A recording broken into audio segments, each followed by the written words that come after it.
There's a level of discipline that makes people uncomfortable. They look at you differently. They fear it. It's not the discipline of a motivated man. It is the architecture of an inevitable one. This isn't normal commitment. This is a system. A cold psychological machine built for one purpose, non-negotiable execution. It is the reason masters like Musashi did not fear death. They feared the failure to live their law. You think you need more motivation? You are wrong. Motivation is a variable. The archetype we are discussing is a constant, a fixed star in a sky of chaos. This disciplined person isn't admired in quiet. They are watched with a frightening curiosity. They do not negotiate with their mind. They eliminate the negotiator. They do not try to change their behavior. They enforce their identity. There is a moment when the switch flips, when the soft human dies and the hardened self rises. You are about to learn the law that forces this death, the system that builds the replacement. But know this, what you are about to receive is not advice. It is a one-way path. It will make your old self irrelevant. This isn't for everyone. Most will watch this and stay soft. For the few, this is the final initiation. Let's talk about Raphael. Not an extraordinary man, just a man stuck in the cycle of soft starts. He knew what he needed to do. He even felt the urge to do it. Monday, the commitment was crystal clear. New routine, early alarm. He felt the motivation, a brief burning light. He was up, he worked, he felt victorious. Tuesday, the previous day's effort created a small, subtle fatigue. The alarm went off. He negotiated. Just 5 more minutes. That 5 minutes turned into 30. The session was rushed, sloppy. The commitment was bent. Wednesday, the negotiation became easier. Why force it today? I'll reset on Friday. The inner architect of failure had entered the room. Friday. He tried to fight back. He felt the guilt, the shame of the slide. He forced himself to work late, but the quality was hollow. He was tired. He was stressed. The week was lost. Next week, the whole cycle began again. A clean slate, but the same internal script. The problem wasn't the goal. The problem wasn't a lack of information. It was the feeling of being fundamentally unreliable to himself. He wasn't weak. He was fighting something he didn't understand. He was fighting his own biology using an enemy weapon. Motivation. Motivation is an emotion, and emotions are temporary. They rise and fall like the tide. If your identity is built on a shifting shore, you will always be swept away. Raphael's error was believing the problem was effort. The real problem was architecture. He needed a system that removed the need for motivation entirely. A cold, hard structure that would stand even when the tide of emotion was out. He needed an identity that enforced the action rather than waiting for the feeling. He was fighting the wrong war. The ancient systems, the samurai, the stoics, the monks, they understood this flaw in human nature. They knew that the motivated self is a fraud. Their solution was not more willpower. Their solution was irreversible commitment. Think of Musashi. He didn't decide to be a master swordsman every morning. He had already decided. The path was set the moment he took his oath. What is the difference between a reversible and an irreversible commitment? A reversible commitment is a promise you make to yourself, alone, in your head. It's private. If you fail, only you know. This is the Suflut. This is where Raphael lived. An irreversible commitment is an identity that is witnessed. It is a line drawn in the sand, crossed only once. It means there is no path back to the softer self. In many systems, this was a ritual. The Zen master performs the Shuk-Ikka, a ceremony where he publicly shaves his head and takes a vow. He is giving up his old life, not just changing his routine. His identity is no longer a person trying to be a monk. His identity is monk. The system operates on an observation in neuroscience. The brain hates inconsistency. When your public identity clashes with your private behavior, the brain experiences massive psychological friction. soft person, Raphael, can fail privately without pain. The friction is minor. I'll try again tomorrow. But when you publicly declare a target identity, you build a massive, invisible accountability structure. For Raphael, his target identity is an unbreakable person with frightening consistency. If he misses a day, he is not just failing a task, he is violating his identity in the eyes of everyone who knows his standard. The friction is unbearable. The internal negotiation becomes impossible. This is the secret of the system. You don't try to force the action. You elevate the identity until the action becomes the only logical low-friction path. You must build a law. Musashi's law, the non-negotiable standard of your existence. This law is declared publicly. It's written down. It is spoken aloud to the people whose opinion you value and whose quiet judgment you fear. You are not asking for support. You are giving them the criteria by which they must measure you. They don't decide if you fail. They simply witness it. Once the identity is enforced, the act of deviation becomes more painful than the act of discipline. The soft path is now the hard path. The hard path is now the path of least resistance. You are moving from the soft, chaotic world of trying to the cold, undeniable world of being.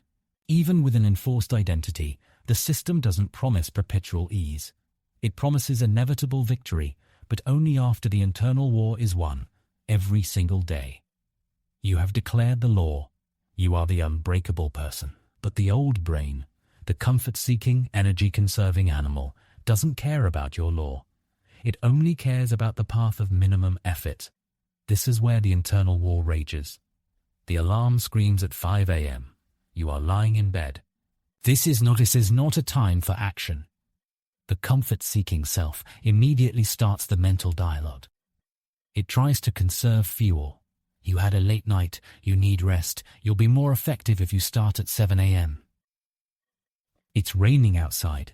This isn't the ideal condition. Today is a cheat day, you deserve it.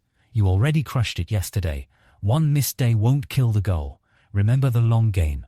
Notice the language, it sounds reasonable. It sounds strategic. It's a genius negotiator arguing for the survival of the soft self. The disciplined person, Raphael, now under his law, does not engage. He knows that to negotiate is to lose. The moment you enter the dialogue, you give the soft self power. This is the purpose of fixed, non-negotiable time. Your law must define the exact moment of execution, eliminating the space for negotiation. For Raphael, 5 a.m. is not a suggestion. It is a moment of execution. It is when the soft self dies for the day. The secret is to shorten the gap between the trigger, the alarm, and the action, feet on the floor to zero. You must bypass the prefrontal cortex, the negotiator, and rely on the deep automated machinery of the basal ganglia. The resistance is visceral. It feels like a physical friction, like moving through thick mud. That friction is the energy of your old identity struggling for survival. But the law is fixed. The time is set. The battle is won not by feeling motivated, but by moving before the negotiation can even finish its first sentence. The feet hit the floor, and the negotiation, deprived of time, collapses. This is not the solution. This is merely the initiation ritual, repeated daily. You have secured the morning, but the war continues until the law becomes so automated it requires no friction at all. Once the law is established, the next great threat to consistency is the illusion of choice. People who fail are always searching for the perfect method. They spend hours consuming information, watching new routines, testing new hacks, debating the ideal diet. They suffer from decision fatigue before they even start. They ask, what is the optimal path? The disciplined person asks, what is the fixed path? The system requires you to destroy the illusion of variety. You must eliminate the question, what should I do today? The answer must already exist. This is the principle of the one way. In systems like Zen monastery, everything is codified. The placement of the sandals, the order of the bowls, the exact angle of the bow. Why? Not because the tasks are important, but because the elimination of decision is the objective. When you remove the choice, you eliminate the cognitive load that leads to slippage. You must design your one-way and then treat it like a religious non-negotiable text. For Raphael, this meant, if he works out, it is the same 45-minute circuit every single time. If he writes, it is the same subject, at the same desk, for the same duration. It becomes dogmatic. It becomes annoying. Annoying is a feature, not a bug. The annoyance means the system is working. It means you are not relying on novelty or excitement to pull you through. You are relying on the cold, brutal consistency of the machine. People will look at your fixed routine and criticize it. That's not optimal. You should change the variables. You'll hit a plateau. Listen closely to this criticism. It is coming from people who rely on variety to sustain their weak motivation. They mistake complexity for rigor. They cannot grasp that the highest level of mastery is reached not through endless adjustment, but through relentless, focused repetition on a fixed path. Your one way must become a form of psychological armor. When the world tries to tempt you with a new shiny object, your fixed path acts as a shield. You are not chasing efficiency. You are chasing inevitability.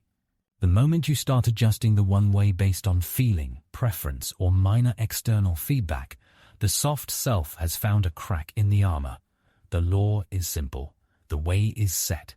Until mastery is achieved, variety is a luxury you cannot afford. You walk the same steps until the steps disappear and the way becomes you. The greatest killer of consistency is the belief in rest as retreat. The soft person views a break as permission to stop the process entirely. They confuse recovery with abandonment. This leads to the fatal all-or-nothing mentality. When they achieve a good week, they feel entitled to a pause. They stop the other soft person running is not needed to the danger. And restarting a cold engine. Imagine a blade being forged.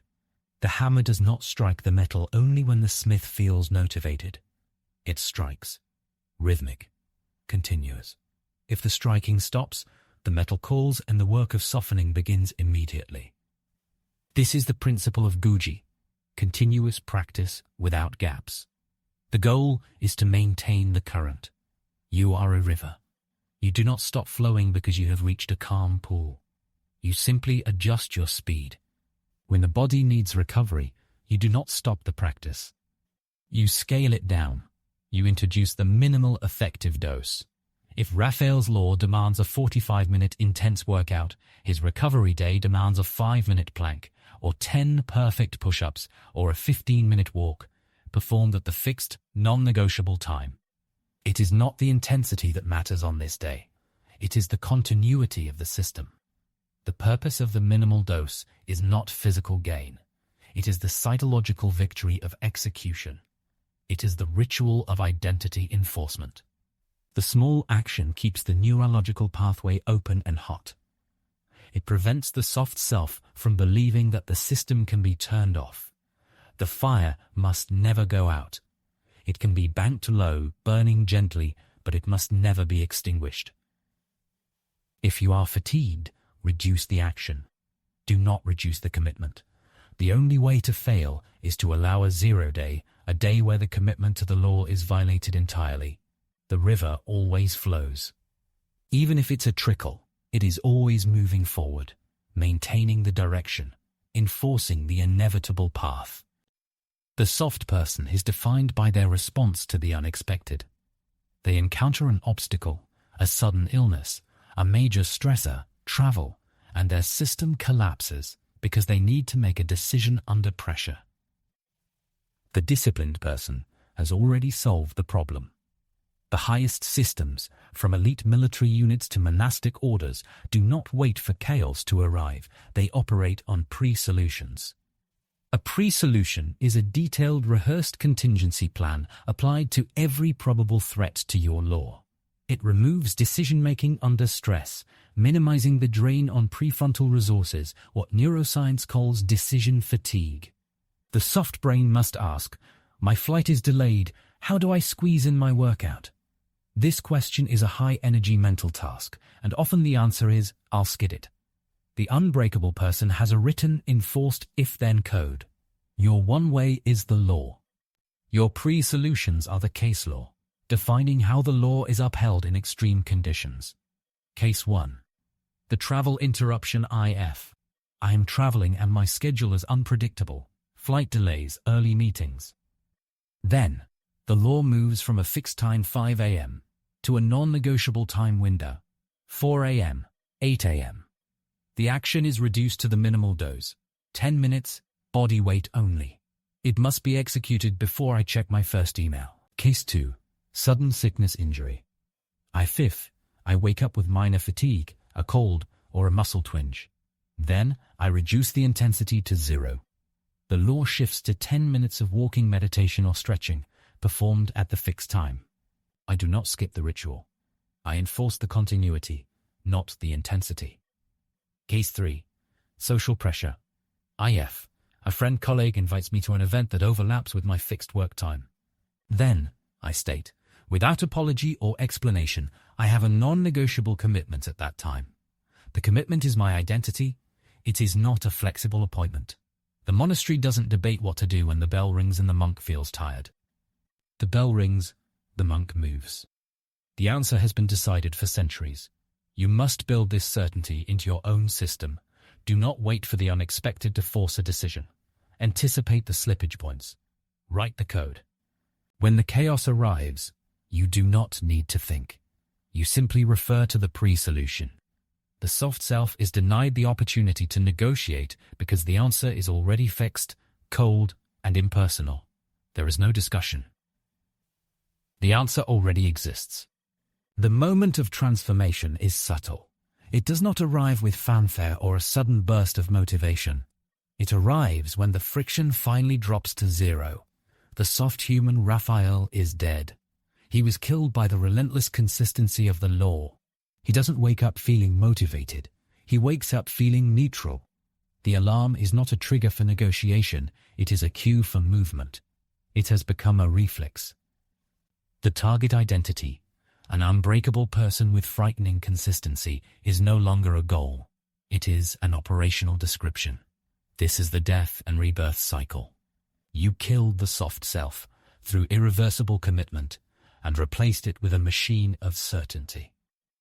The final proof of success is not how you feel about your discipline, but how others feel about your presence. The soft people will start to feel discomfort around you. Your focus is a mirror reflecting their own chaos. Your fixed path feels judgmental, even if you say nothing. They will try to pull you back, offering excuses, demanding flexibility. Welcome this discomfort. It is the sound of your success. When they say, you're too rigid, you understand they are saying, I can no longer rely on you to validate my softness. You are no longer fighting the internal war. You are maintaining the external perimeter. You are not doing the work anymore. You are the work. Raphael doesn't get up at 5 a.m. to work out. The unbreakable person exists, and therefore the work is done. The action is merely the shadow of the identity. This law is your shield. This law is your weapon. This law is your new reality. Now, you must enforce this transformation publicly. Speak your law. Declare your new identity. Hold the line. The soft world fears the unbreakable person because they know deep down that the law is true. Become hard or be forgotten.